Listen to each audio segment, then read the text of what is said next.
So what will happen is I'll be able to see the chat.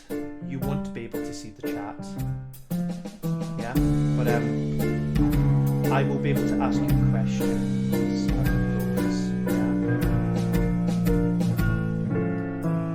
Yeah, it will be. Yeah.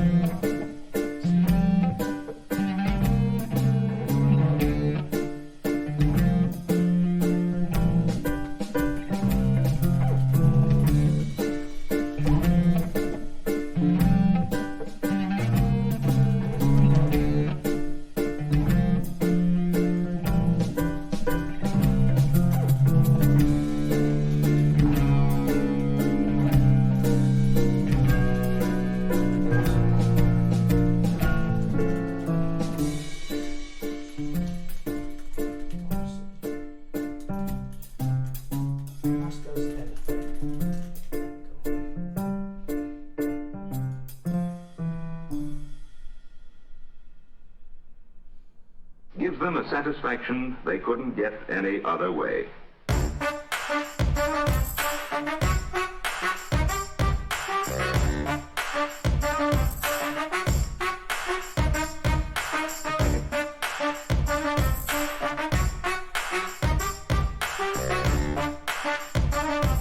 Lovely. Okay, so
Cool.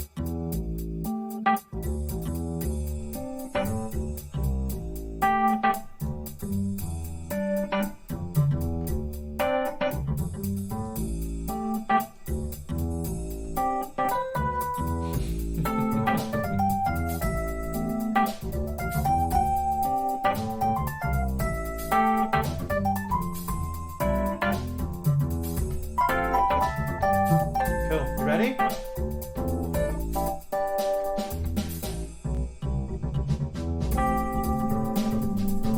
Hello, everybody. How's it all going out there? I'll just stop my little jazz music. So welcome to the Associated Studios Industry Talks. This is a new thing that we are going to be doing every single Tuesday at 6 p.m. Obviously for our own students, but also for everybody else as well, because we know that things are, everybody's at home right now. We're not going to mention the C word tonight. That's going to be our task tonight. We're not going to mention the C word, but we're going to make sure that we try and bring you every single week somebody different from the industry around the world. We've got some really incredible people who are going to be taking part over the course of the next couple of weeks, and this is basically just to try and inspire you to stay in the game.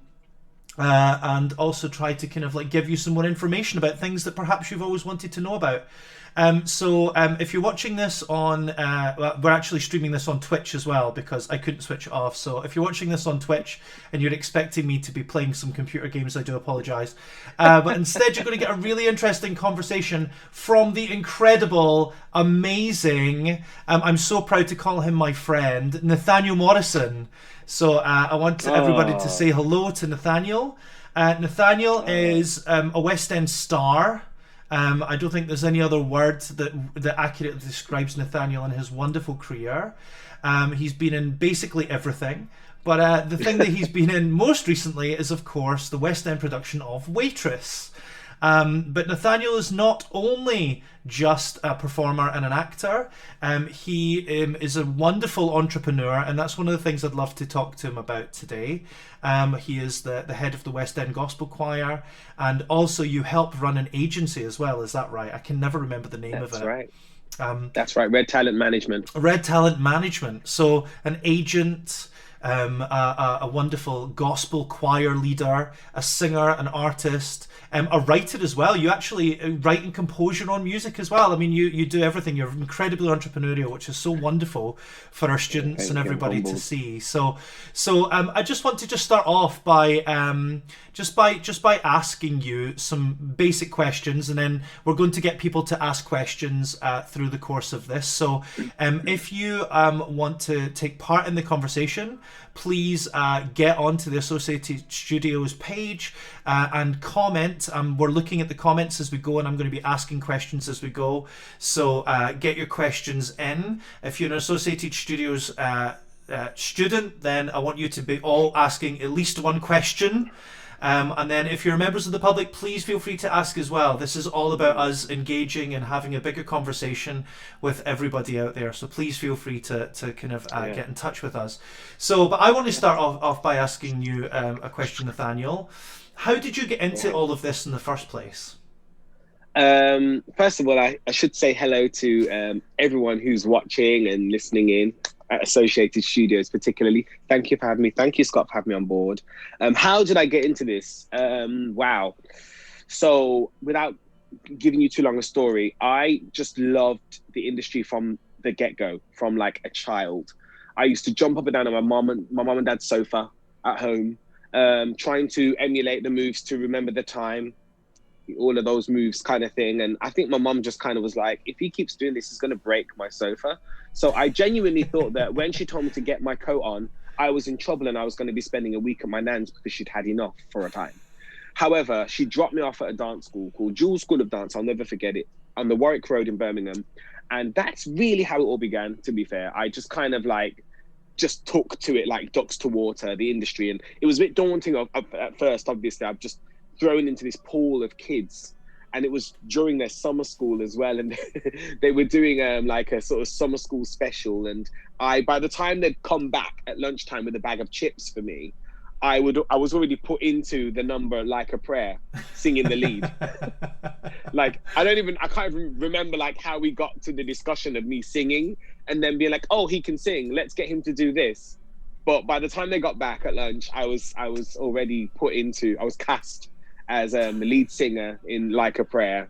So it just graduated from there. So never in the chorus, short, as they say. What's that line from Mame? I was never in the chorus, always a soloist. Never in the chorus. Yeah, well, this is it. I mean, I have compromised a few times throughout my career, gratefully compromised. I have been a chorus boy, and I have just been a dancer, and I feel blessed to have been able to just take on a variety of different roles throughout my career. I've been a lead, I've been a supporting role, I've been ensemble. Obviously waitress, I was ensemble, understudy, Ogie. So yeah, like the variety of roles that I've undertaken has been really rich, and I'm grateful because you get to see and understand different perspectives of the industry and how they work, and you also are able to have respect. Yeah. Irrespective of whether you're in the ensemble or whether you're a lead, you get to have respect for each other because you realize that we really all do make up a whole number. Absolutely. That's amazing. That's amazing. It's so interesting you're talking about the diversity of your career and the kind of different things that you've done, because we've actually got a question about your diversity as a vocalist and about all of the different kinds of styles and things that you can do as a singer. Okay. So this comes from Reese, who's one of our wonderful master students. And he says, hi Nathaniel, I want to ask, being such a diverse vocalist, how would you describe the difference between gospel and other types of singing? For example, like the technical aspects, how it feels in the body, how you approach it differently from other vocal styles. That's a really great question, first of all. And an incredible one, because it's something that I've been doing from, again, a very young age. Started off in the church, in the Pentecostal church, singing gospel. And one thing I will say straight away is there's an element of freedom with gospel music. However, we cannot get it twisted. There is definitely, if you delve deep into the origins and into the roots of gospel music, there's some classical elements there. Because I don't know if you've ever heard, Scott, you would have, but those of you that are listening and now watching, if you ever listen to some real great gospel pieces, there are classical elements. If you listen to Richard Smallwood's Total Praise, you'll hear classical elements throughout. And then not only that, but when you go back to like the Negro spiritual stuff, there's always that soprano that she sings, just bellows over the top of them. And you've got to have some sort of classical skill to do that. So I do feel like the styles kind of flirt and intermingle with each other. However, what I will say is gospel, I personally approach gospel with a much more liberated approach. You know, it's just singing. My granddad, who kind of reared me in singing from a young age, he would always say to me, just sing from your heart. Now, those of us who are trained, who are training, know that there are 101 places that we can be singing from. From our heart isn't necessarily one of them that we will hear in a class. Like Scott would never, as much as I'm sure he wants us all to sing from our hearts, he would never say to you, just sing from your heart. No, because we have technique, we have skill, we have ability, depending on the style and the nature of the songs that we're singing. So I mean, I was encouraged to sing from my heart in gospel music, and so it was very what you would call natural singing, raw talent. So we all identify what raw talent is: someone who's never had a singing lesson and they just can kind of sing and they sound great, you know. Whereas it wasn't until I ventured into the academic side of things, particularly pertaining to singing, I learnt and understood the importance of technique. And I also identified, Reese, how I can attach some of my technique to gospel singing for longevity. So those of you who don't really know much about the Pentecostal churches or about church, we have what they call conventions. And these conventions go on for like a couple of days, sometimes a week, 2 weeks, sometimes. And so if you're in a gospel choir within the church and you're in a convention, you got to sing every day, if not every other day. How do we maintain that? So I'm blessed to be able to bring that to my church and say, guys, I've been learning these techniques that get me through 8 shows a week. Why don't we try these techniques? And they enhance what is naturally already there. I hope that's answered your question. Yeah, I think that's a really great answer. I think it's really interesting what you say about like singing from your heart. Like I think there's always like a sense of truth whatever it is that we have to do. And it's one of the things that you learn at drama school about kind of like trying to kind of like discover the truth and what it is that you're doing, and that's really all it is, singing from your heart. It's about finding what it is that you've got to say through your message, isn't it? That's right. And that's right. And that's where kind of like we're all kind of like singing off the same hymn sheet as from that perspective. And so I really appreciate that answer. Thank you so much for that, Nathaniel. And on the back of that, without taking up too much time, my granddad and my grandmother, when they would encourage me to sing from my heart, that's exactly what it is, Scott. It's the ability to connect with truth. Yeah. And so, they could tell when I wasn't really singing. So really from a young age, I was taught to connect. Yeah. We always talk about it. I always talk about it in my vocal coaching sessions. I'm like, I just want you to connect with the piece more, connect with that character more, really recall some of your own emotions and attach them to the character that you're conveying right now through the song. So I was doing that from a young age without even really realizing what that was. Yeah. And so I suppose that kind of helped me bridge that gap when I was at drama school and obviously throughout my career. Yeah. Well, here's an associated question to that comes from Laya, who's one of our other master students.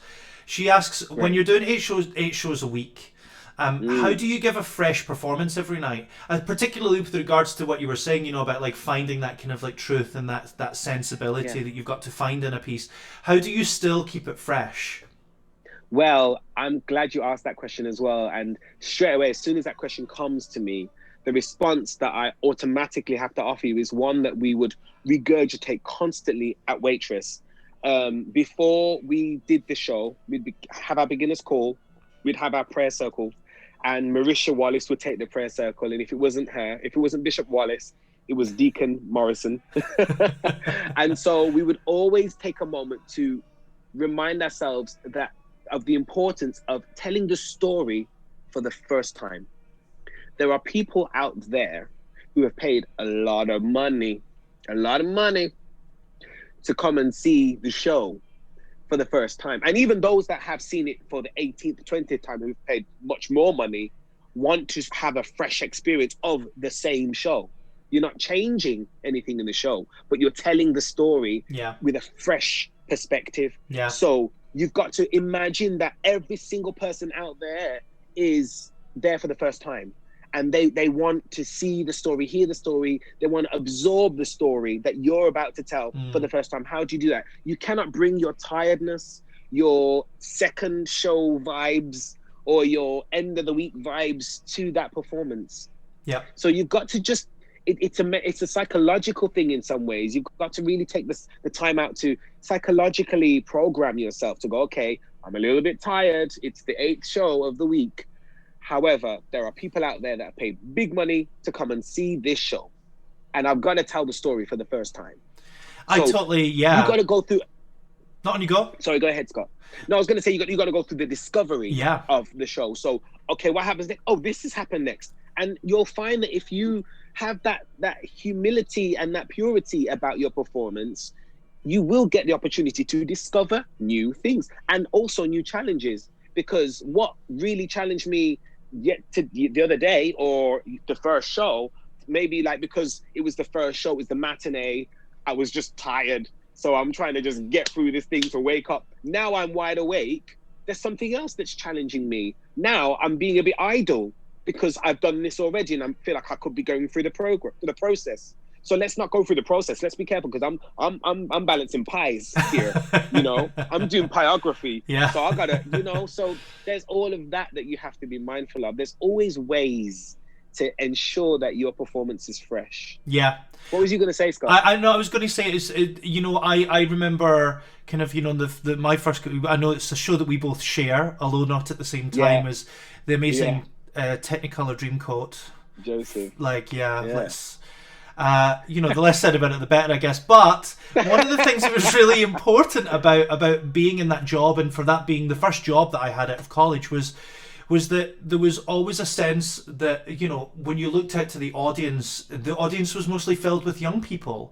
And for a lot of people, that's their first ever theatre experience. And so for me, there was always the kind of the weight of responsibility as a performer to go, I need to bring a freshness to this, because this is the make or break time for half of this audience. For, you know, am I going to capture these people and keep them for the rest of their life wanting more of this?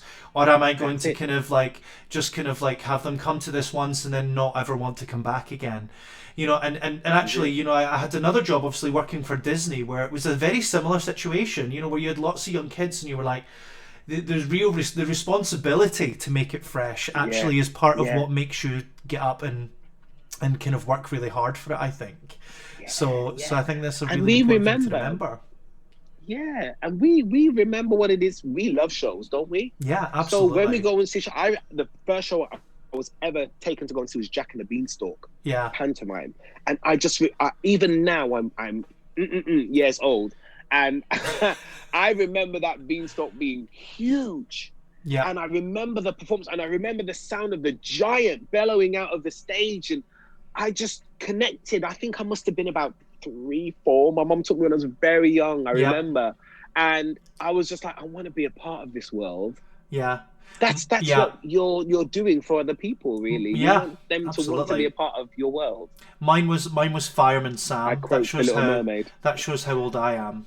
Fireman Sam was my first show when I was about 3 years old. Yeah, I remember exactly the same situation, right? Exactly the same feeling.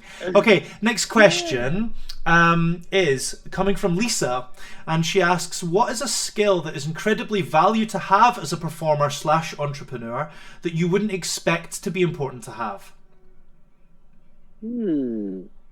Now, I mean, I've got to be mindful here that you're asking about skills. I'm thinking qualities and characteristics, because there's quite a fair amount of those that you are required to have, and they're powerful to have, such as patience and humility and, you know, appreciation, gratitude.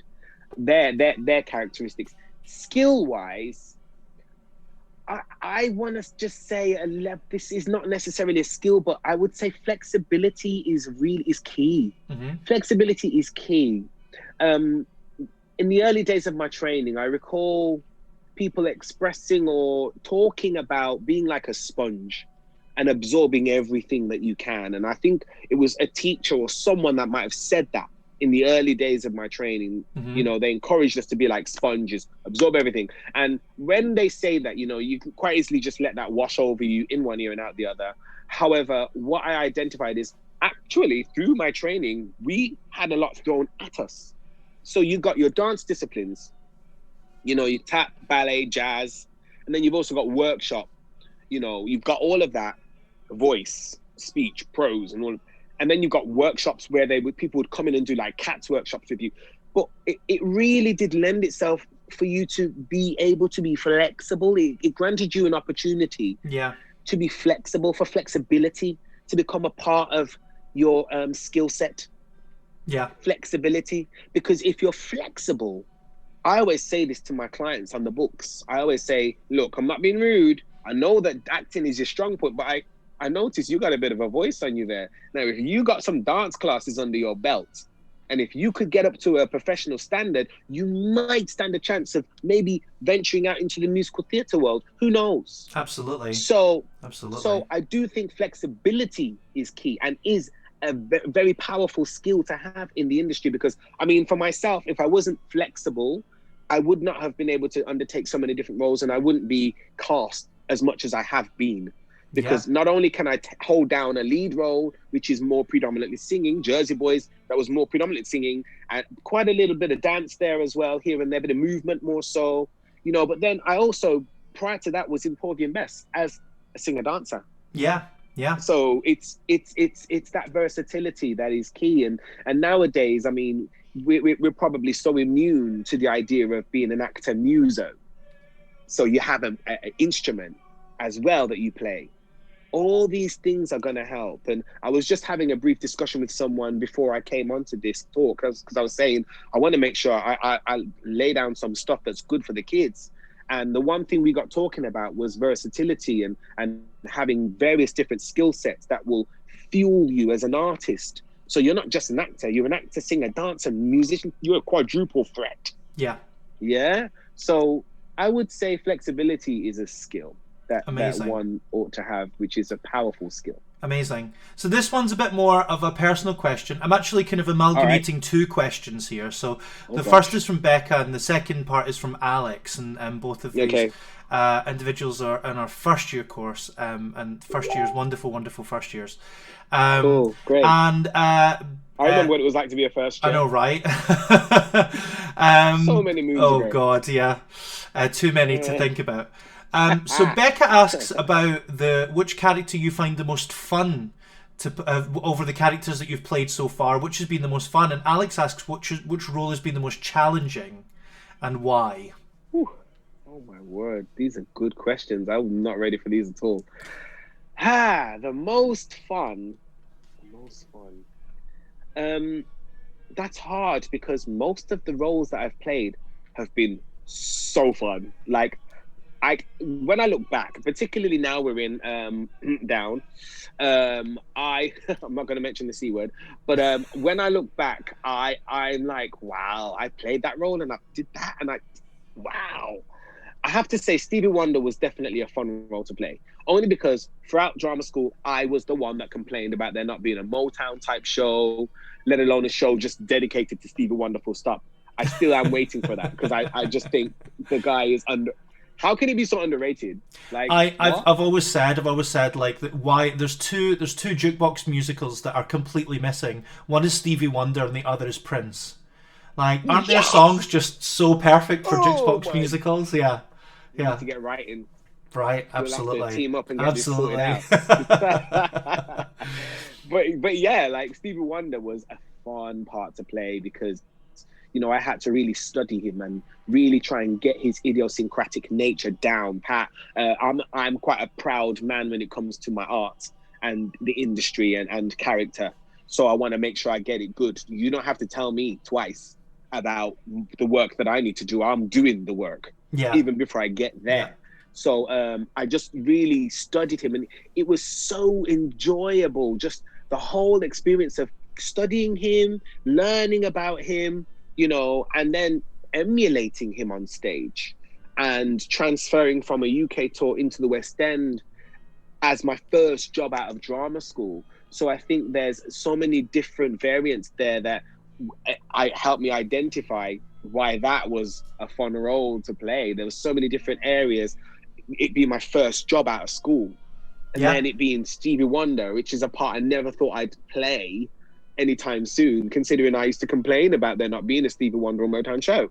And I was Stevie Wonder in a Motown show, Dancing in the Streets, which was the first Motown show to come into the West End, I think. Well, certainly the first I remember, and you know, and this was obviously before we knew each other. But I have to say, it was one of the best things, even to this day, that I've ever seen. I mean, it was such a fantastic show. It's one that I would love to come back. But obviously, while Motown is on, it would be slightly unusual to have a show like that on. Yeah, but absolutely. But it was just so much fun. It was just so full of joy. It was just really great. And your portrayal of Stevie Wonder, like I could tell that you were having fun. Like, I could tell that you were literally living your best life up there, and it just it makes such a difference as an audience member. You know, that's one of the things that makes it stay fresh. Like the fact that I think that's something I say to the students all the time, and you know, and to people all the time, is that remember, we do this because we love it, and it's really important to kind of always love it. You know, you do it because you love it, so always love what you do. You know, absolutely. And you're preaching to me right now. And and that's one of the things that I've always really admired whenever I've seen you on stage, Nathaniel, is that you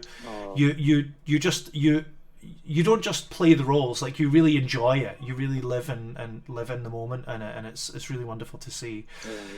So we've got another. What was the second question? That's right. Yeah, sure, absolutely right. What was the most difficult role?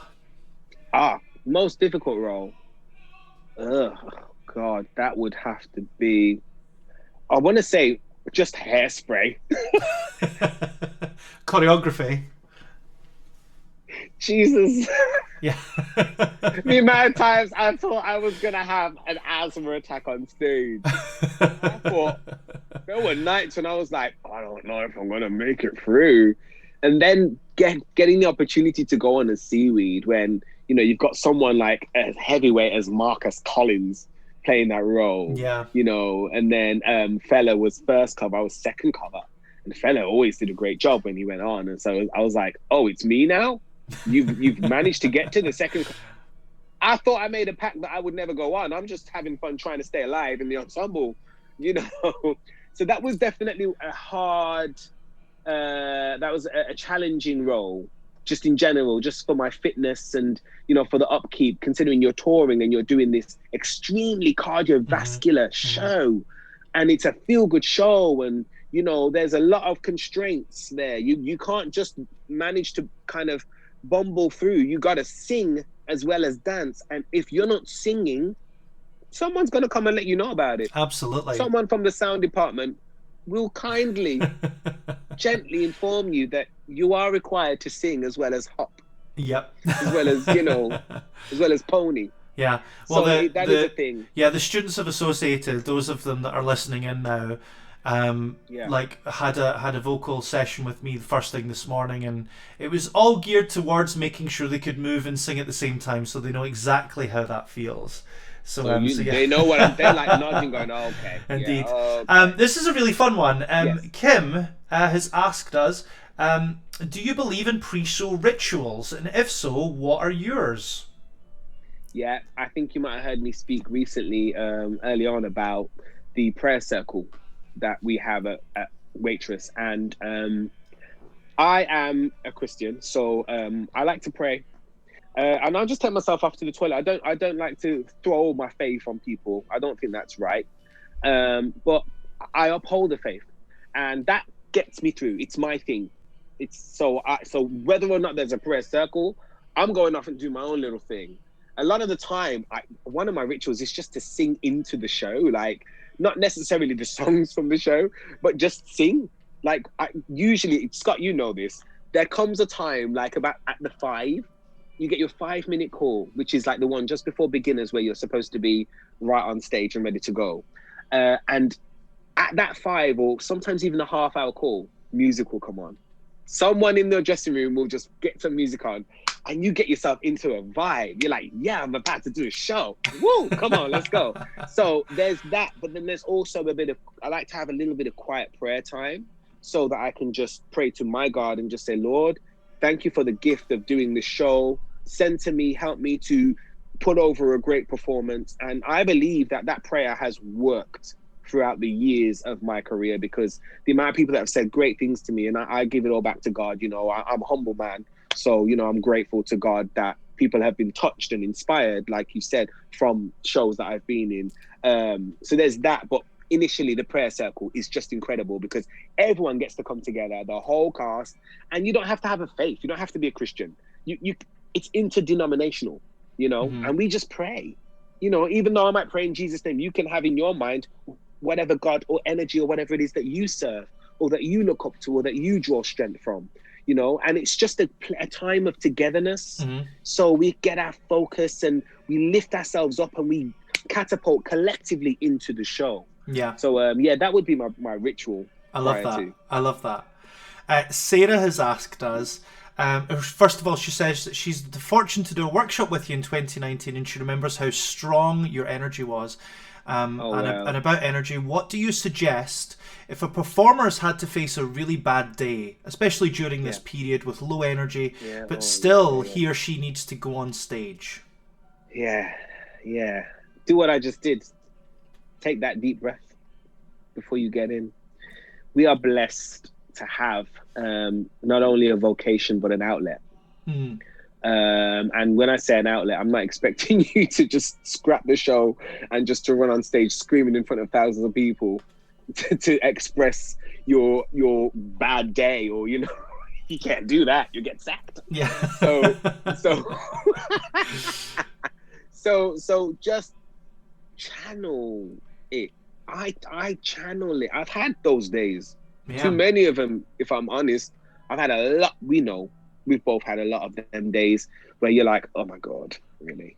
This is just the worst day.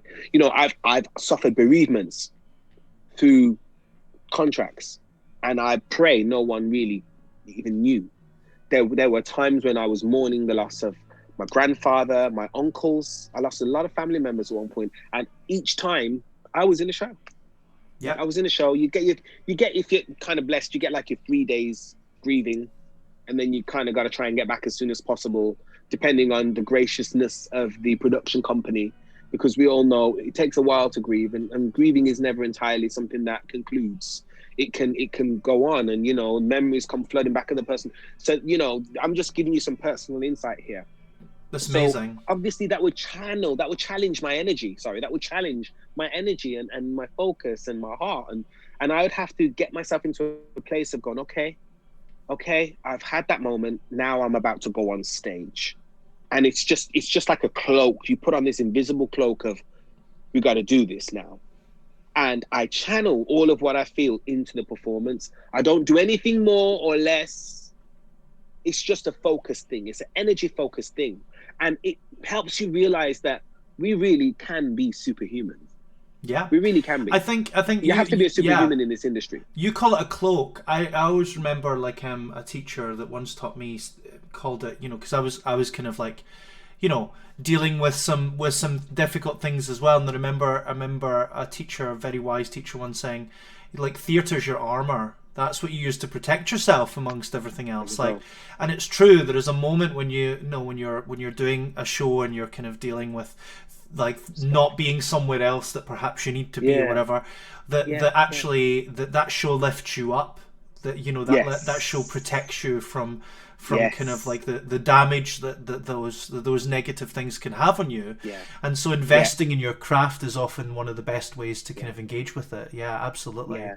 And I have to say, off the back of that as well, like, it's a community thing. If you are blessed, like I was, to be in great communities in within the casts that I've worked in, particularly Waitress, my God, you have such a support system. And when I came back to Waitress after I had to see my nan off, shall we say, there was such a support. And I just remember I've broken down on so many of my castmates, out like an hour or so before the show. They've just asked me how I am, and I can't contain it. And and likewise, I have been a comfort to others, in that sense. So sometimes you can sometimes depend on your working community, which is rare, because perhaps I don't know, because I don't work in an office, but perhaps in an office job that might not be possible. I don't know, but yeah, community as well. Sorry, not to take up too much time. No, it's fine. I've just I'm going to get through some more of these questions because there's some really great ones. Cool. So Bobby asks, I'm just trying to go through them in order so that we can be kind of like fair to everyone. Bobby asks, when you have lots of interests and jobs at the same time, like being an actor, choir director, teacher, writer, etc., do you think you should always prioritize one above all else? Or if not, then how do you know what you should be focusing on in that moment? I kind of do a timeline thing. What's coming first? What have I got to do with first? It's, in a way, you actually find ways to prioritize. Because you go, okay, what needs attention right now? What do I need to hit first? And so that's how I prioritize. And I go, okay, I got to do that, But I always try and make sure that I don't bite off more than I can chew. Yeah. That's important. Absolutely. And there are times when I've come close to becoming overwhelmed. And it's because, as you can probably see, or I hope that you can see, I'm a bit of an all or nothing kind of guy. Mm-hmm. If I'm going to do something, Scott, I'm going to do it with all my heart and might, and I'm grateful that I believe I have God on my side to help me get through it, so sometimes there are nights when my sleep is cut short just to make sure that I can make ends meet. But you do have to have a practical mindset, I think, when it comes to compartmentalizing everything and prioritizing things and ensuring, and also just be mindful that you're human. I have to keep reminding myself, Nate, you're human. If you get back to this person and say, look, I haven't managed to deal with your situation right now, or whatever right now, I will try and get back to you either tomorrow or some part down the week. Yeah. Most times, if they're decent, they'll be like, okay, cool. Yeah. That's that done. Don't sweat the small stuff. That's kind of how I kind of live, and that's how I do it. I prioritize, and I use a timeline. What deadline is first? Yeah. No, I know that feeling. I know that feeling well. I really like this question. So this comes from Laura, who's one of our part-timers, and she says, keeping a positive mindset about it all, are there any potential changes to the industry that you're excited about, or that you think will be good changes once we're out of this darker period and theatre's return? Yeah, I think that, the one thing that I'm so elated about, I could scream, is the fact that we are so defiant as an industry. Like, we've been slapped down, hit back, everything, mash up. I'm gonna give you Jamaican patois. Things have been mash up. Okay. For our industry, it's been tough. Yeah. You know, we've kind of had to sort of lobby the government to get what we need. And I'm grateful that they've been somewhat responsive, and hopeful that they'll continue and to be responsive, and even more responsive in the way that we need them to be. I'm grateful and prayerful for that. However, I'm so happy to see that we've just gone straight online. That's how powerful we are. We're like, actually, no, we're not just stage performers. We can stage something anywhere. Yeah. Creativity is something that you cannot dim. Wow, that sounds deep for me. Creativity is something you cannot dim. The light will always shine. Yeah. Because it's a force, it's an energy, it's an entity. It's just something that is so strong. And so I've been so grateful to be a part of these online concerts, online events. And I know that even when theatre gets up and running, because we don't know the nature of how we're going to get back into the industry fully. We just don't know what the future's going to look like for theatre. Absolutely. And for the industry. Yeah. So what we do know is we have a fantastic contingency, which is online. Yeah. And tickets have been sold. Audience members have been pleased. Thank you, stream.theatre. Thank you. Because you can go there and you can sit in the comfort of your own home, not worry about, and you can actually get your popcorn and enjoy a production on your TV, Absolutely. on your TV or your laptop. Theatre can come to you wherever we are. Agreed. And it just goes to show the power of what we do. Yeah. It shows the power. You know, we're an industry you can't shut down, because guess what? When you turn on your TV, what do you see? What do you see? Media. It's all a part of the arts. Absolutely. How's the news portrayed? Media. Absolutely. When you turn on your radio, what do you hear? Music. Yeah. Yeah. You can't kill it. Absolutely. So I just think that I'm excited about the future, because I think that we have a lot of arsenal, really, in the way of driving the industry forward, the arts industry as a whole. Absolutely. So before I ask the next question, anybody that's watching that's not part of Associated Studios, we actually have some people on Twitch watching, which is also kind of nice as well. Hey, just because I couldn't obviously unlink my Twitch. But yeah, so this is the Industry Talks by Associated Studios. If you want to know more, you can go to www.associatedstudios.co.uk. We're a performing arts school in London that runs wonderful performing arts courses, I think. Fantastic. But of course I'm biased. Amazing.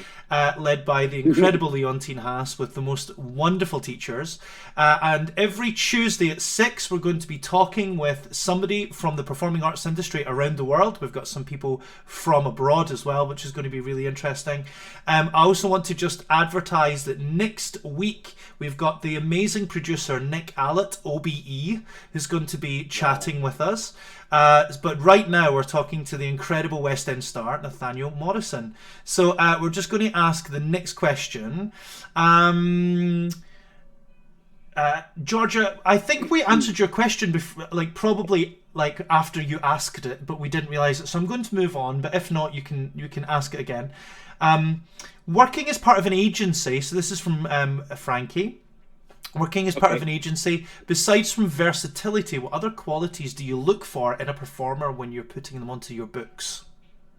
Now, Danielle Torrento did a wonderful talk for us, because we have a platform where we get to include industry professionals to come on and to do a talk, just like what I'm doing here. And Danielle Torrento is a great friend of mine, and she's someone that I really admire and I hold in high regard in the industry. Somebody that teaches for us as well. Ah, Yeah, she so comes y'all to know teach for us. Danielle. Yeah, yeah. Y'all know Danielle. So Danielle said it. Danielle said it, and it hit me right there. It hit me right there as a new agent. She said, you got to make sure that the people on your books and that you guys, she was talking to my clients. She was like, you've got to make sure that you actually, it's all right for you to kind of complain and want to work in this industry, but are you capable and able and have the stamina and the ability and the patience and the longevity and the determination to do 8 shows a week for a lengthy period of time? Yeah. Do you really? Because you can love a thing, but when you do that thing over and over and over and over and over and over and over again, 6 months, 12 months down the line, how are you getting on? How you getting on, hon? You know, how you getting on, babes? So I need longevity. I need to know that, you know, the people that I'm looking to take on to my books are not only good for the books, that, you know, that there needs to be a space for them. Yeah. They need to match what it is that I'm trying to do with the musical theatre books that I'm doing and the London and actors books that I'm taking on at the moment. But I also need to make sure that they can actually survive in this industry, because it's a tough old, ask that man sat down there with his pretty shirt on, he'll tell you, it's a tough old industry. Is it not, Mr. Harrison? It is indeed. It's tough, man. And you've got to have the heart and the backbone. Got to have a backbone for it. Yeah. And it's okay to identify that, hey, I'm either not fully cut out for the 8 shows a week thing or whatever. It's okay. But you've got to know. Yeah. What I think you are it's the good thing, for, what you're cut out for. it's knowing that it becomes a job, isn't it? It's Yeah. knowing that it's like, it's wonderful for it. It's the best hobby in the world. But it becomes a job, and there's days where you're like, oh God, It's I a job. really need time This off. is a Like the job. last thing I want to Yeah. do is sing, dance, and act. Yeah. And that's okay. That's part of what we do, isn't it? So Yeah. so And what it's happens knowing when you that. don't get that time off? Yeah, When you can't absolutely. get that time off? Absolutely. You got to push through. Yeah, absolutely. Okay, next question. I want to get through some of these because I know that you've got to go Yeah. soon, Nathaniel, so I won't keep you too much longer. Is there anything that you wish you had known when you were out in the industry after graduating? What advice would you give your younger self? Everything. I felt like I was still thrown in. Okay, I can't discredit Mountain View, because Mountain View, they were incredible and instrumental, of course, in my training. They were. And that's where I learned my craft, really. But there's like, you relearn. Someone said to me, again, early on in my career, and even maybe before I even graduated, they said, this is all cute and cool, but you do know that you're going to have to learn all over again when you actually work. And I was like, what do you mean? I've done everything here. I'm done. Like, have you seen my coursework? Have you seen my projects that I'm ready. I'm just, give me my BA honors degree now. I've done everything. All the assessments, everything is signed off. I'm playing Mr. Snoring Carousel right now, and after that is my agent showcase, and I'm out. I'm good. I'm ready. Come on, world. Little did I know that you do relearn. And I think if I knew the industry that I was going to go into, what I would say to my younger self is, okay, just pressure your parents a little bit more. I know that they're spending a lot of money on you already, but pressure them a little bit more to push you in so many diverse areas. You know, if I could have done more TV and film work, like TV and film classes, I would have done that. You know, presenting, I would have just been more, I would have just tried to be more versatile, and I would have pushed my dance more, my weaknesses. I would have worked on those. And I tell you something, and I'm saying this in front of one of the most knowledgeable people in this industry, just absorbing as much as I could. I wish I'd absorbed more. I wish I went into drama school knowing more, knowing who people in the industry were, knowing, you know, the different skills and styles, you know, really getting my singing lessons and vocal tuition down pat. Like, just knowledge is power. Knowledge is power. It's knowledge powerful. pays the rent. Because if you know, you know. Yeah. It pays the rent. Knowledge pays the rent. Absolutely. It pays the rent. So I identified that. And also when I did get into the shows and stuff, like, you know, I didn't realize that things like sleep and just making, like, I haven't really fallen out with people much in the industry, because I'm not that kind of guy. I don't like to have, comeuppances with people. I just don't like it. I don't like bad energy. I'm all about good, positive energy. So that's the thing. But even just being mindful of how to work around people, because everyone's different. And some things that you don't think might rub people up the wrong way does. So you got to try and work out where do you stand? Where do you fit? All of those things, and the discipline of getting through an 8-show week and taking care of yourself. Absolutely. There's certain things like that I've had to learn along the way. Yep. I've kind of learned to get better at them. Yeah. Yeah. Okay. Claire, who's one of our wonderful students, says this talk about armor is very helpful for me. So thank you very much for sharing that. So, my pleasure. Lauren asks, these are just quick questions. Thank you for taking the time to chat with us, she says. I would love to know what are your top 3, this is like quick fire, okay? Your top 3 tips for auditions. Go. Oh my gosh. Be yourself. Preparation is key, and smash it. Yeah. I mean, yeah.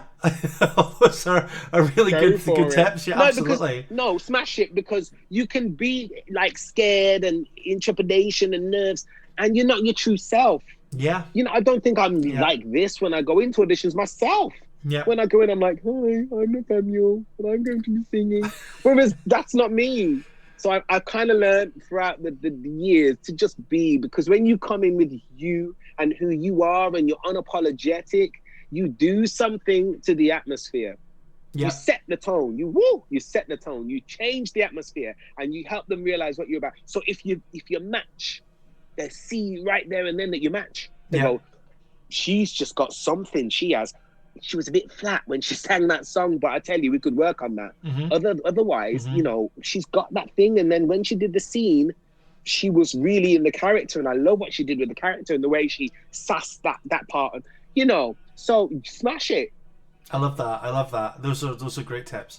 Okay, this is probably going to be the last question, because I know that you've got something else that you need to get on with. But unfortunately. What's the time? I don't even know the time. It's 10 to, or just after 10 to. So all right.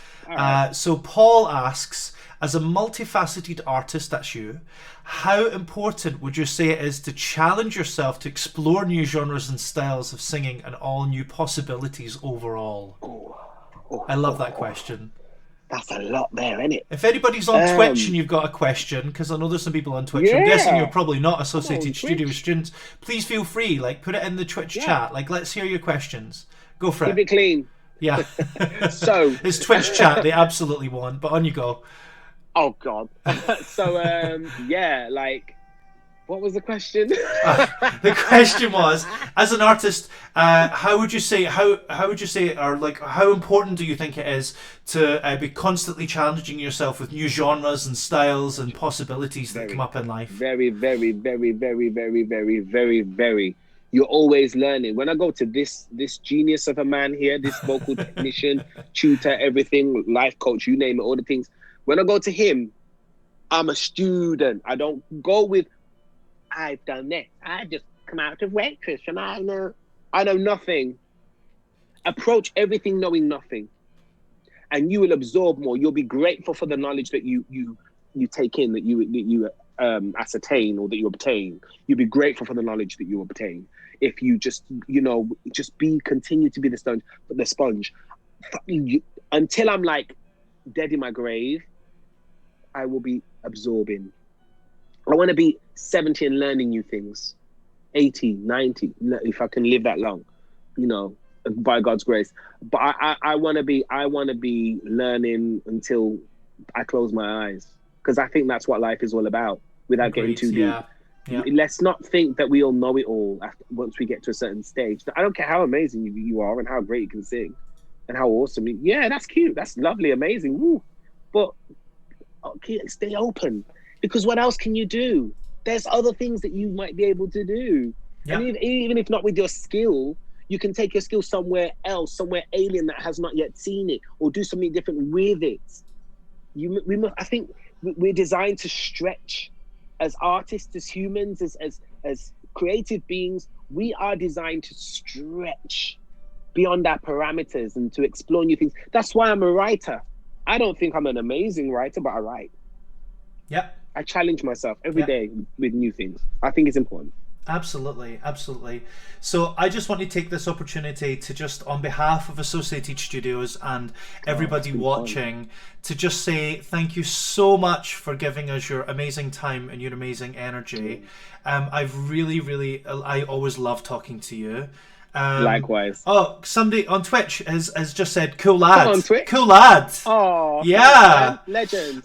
So yeah, and somebody else wants you to play a game with them. Wants to play Hearthstone, so you can get on Twitch afterwards. After you're done doing whatever. There you go. Do it. Come and game with us. Don't know what time of the day I'll have to pick it up. But, I mean, well, it's been about priorities. Yeah, it's been just so wonderful to Thank have you for having me. Yeah, honestly, and I'm sure I speak on behalf of everybody associated just to say, thank you, and please, let's do this again. Give them my Insta. Follow me. I did say that you could plug whatever you wanted. So what's your Insta? My Insta is, this is hilarious. Ready? Natty Bungle. NATTY BUNGLE. Natty Bungle at Insta. Natty Bungle. Yeah. And then my Twitter is Nate Morrison 012. There you go. Get on the socials. Get on the socials. I'm friendly.